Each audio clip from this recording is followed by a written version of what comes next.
കേരളത്തിൽ അതിതീവ്ര മഴ തുടരുന്നു. വിവിധ ജില്ലകളിൽ മണ്ണിടിച്ചിലും വെള്ളപ്പൊക്കവും മഴക്കെടുതികളും റിപ്പോർട്ട് ചെയ്തു. സംസ്ഥാനത്ത് മഴ ശക്തമാകുന്ന സാഹചര്യത്തിൽ കേന്ദ്ര കാലാവസ്ഥാ വകുപ്പ് വിവിധ ജില്ലകളിൽ റെഡ് അലർട്ട് പ്രഖ്യാപിച്ചു. അപകടകരമായ രീതിയിൽ ജലനിരപ്പ് ഉയരുന്നതിനെ തുടർന്ന് വിവിധ നദികളിലും ഓറഞ്ച്, യെല്ലോ അലർട്ടുകളും പ്രഖ്യാപിച്ചു. മലയോര മേഖലകളിൽ താമസിക്കുന്നവരും തീരദേശവാസികളും ജാഗ്രത പാലിക്കണമെന്നും കാലാവസ്ഥാ നിരീക്ഷണ കേന്ദ്രം മുന്നറിയിപ്പ് നൽകി. കേരളത്തിൽ ശക്തമായ മഴ തുടരുന്നതിനിടയിൽ വിവിധയിടങ്ങളിലുണ്ടായ അപകടങ്ങളിൽ 6 പേർ മരിച്ചു. വീടുകൾ തകരുകയും മരങ്ങൾ കടപുഴകി വീഴുകയും ചെയ്തതോടെ വിവിധ ജില്ലകളിൽ വ്യാപക നാശനഷ്ടമുണ്ടായി. കോട്ടയം, ഇടുക്കി ജില്ലകളിലുണ്ടായ ഉരുൾപൊട്ടലിലും മണ്ണിടിച്ചിലിലും 4 പേർ ദാരുണമായി മരിച്ചു. പത്തനംതിട്ട, റാന്നിയിൽ വെള്ളപ്പൊക്കം രൂക്ഷമാണ്. കോട്ടയം പൂഞ്ഞാർ തെക്കേക്കര പയ്യാനിത്തോട്ടത്തിലുണ്ടായ ഉരുൾപൊട്ടലിൽ വീട് തകർന്ന് 24-കാരനായ ജോസഫിൻ ജോണിയും അമ്മ റെജീനയും മരിച്ചു.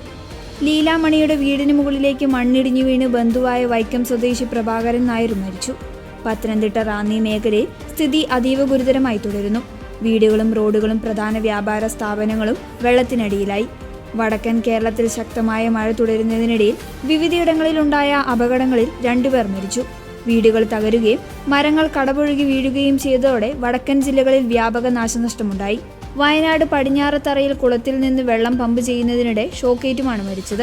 കോഴിക്കോട് ബേപ്പൂരിൽ നിന്ന് മീൻ പിടിക്കാൻ പോയ ബോട്ട് യന്ത്ര തകരാറിനെ തുടർന്ന് കടലിൽ കുടുങ്ങിയെങ്കിലും 17 മത്സ്യത്തൊഴിലാളികളെയും തീരരക്ഷാസേനയും നാട്ടുകാരും ചേർന്ന് രക്ഷപ്പെടുത്തി.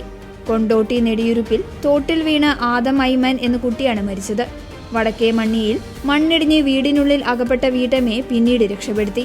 വൈത്തിരി ലക്കിടി മേഖലയിൽ അതിതീവ്ര മഴ രേഖപ്പെടുത്തി. താമരശ്ശേരി ചുരത്തിലും മറ്റു മലയോര പാതകളിലും വാഹന ഗതാഗതത്തിന് നിയന്ത്രണം ഏർപ്പെടുത്തി. തിരിയോട്, കമ്പനിക്കുന്ന്, പൊയിൻ മേഖലകളിൽ വെള്ളം കയറിയതിനെ തുടർന്ന് താമസക്കാരെ ദുരിതാശ്വാസ ക്യാമ്പിലേക്ക് മാറ്റി. തൊട്ടിൽ പാലം, ചാലിയാർ പുഴ, ഉറുമി, കുളരിമുട്ടി, വിലങ്ങാട് പുഴ എന്നിവിടങ്ങളിൽ മലവെള്ളപ്പാച്ചിലുണ്ടായി. ചാലിയാർ പുഴയിലെ ശക്തമായ ഒഴുക്കിനെ തുടർന്ന് അന്താരാഷ്ട്ര കയക്കിംഗ് മത്സരങ്ങൾ നിർത്തിവെച്ചു. എടവണ്ണ കൊയിലാണ്ടി പാതയിൽ മണ്ണിടിച്ചിലും കൊയിലാണ്ടി ബാലുശ്ശേരി പാതയിൽ മരം വീണ് ഗതാഗതം തടസ്സപ്പെട്ടു. പുതുപ്പള്ളി തെരുവിൽ വീട് പൂർണ്ണമായും തകർന്നു വീണുവെങ്കിലും വീട്ടുകാർ അത്ഭുതകരമായി രക്ഷപ്പെട്ടു. നെല്ലിയമ്പതി പോലുള്ള വിനോദസഞ്ചാര കേന്ദ്രങ്ങൾ അടച്ചു. മംഗലം ഡാമിന്റെ 6 ഷട്ടറുകൾ ഉയർത്തി. കോഴിപ്പാടി, വലിയപറമ്പ് മേഖലകളിൽ കടലാക്രമണം രൂക്ഷം. വിനോദസഞ്ചാര മേഖലകൾ അടച്ചിടുകയും ക്വാറിയുടെ പ്രവർത്തനത്തിന് നിരോധനം ഏർപ്പെടുത്തുകയും ചെയ്തു. മലയോര മേഖലകളിൽ മഴ തുടരുകയാണ്. ഇരിട്ടി, ഉള്ളിക്കൽ, വായിത്തൂർ പാലത്തിലും പുളിങ്ങം, കോഴിച്ചാലിലും വെള്ളം കയറി. കോഴിച്ചാലിൽ തുരുത്തിൽ കുടുങ്ങിയ സുമതി എന്ന സ്ത്രീയെ ഫയർഫോഴ്സും നാട്ടുകാരും ചേർന്ന് രക്ഷപ്പെടുത്തി.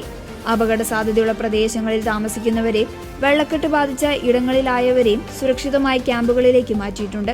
തിരുവനന്തപുരം ജില്ലയിലെ മുതലപ്പുഴി, വിഴിഞ്ഞം ഭാഗങ്ങളിൽ നിന്ന് കടലിൽ പോയി കാണാതായ 5 മത്സ്യത്തൊഴിലാളികളെ കണ്ടെത്താനായില്ല.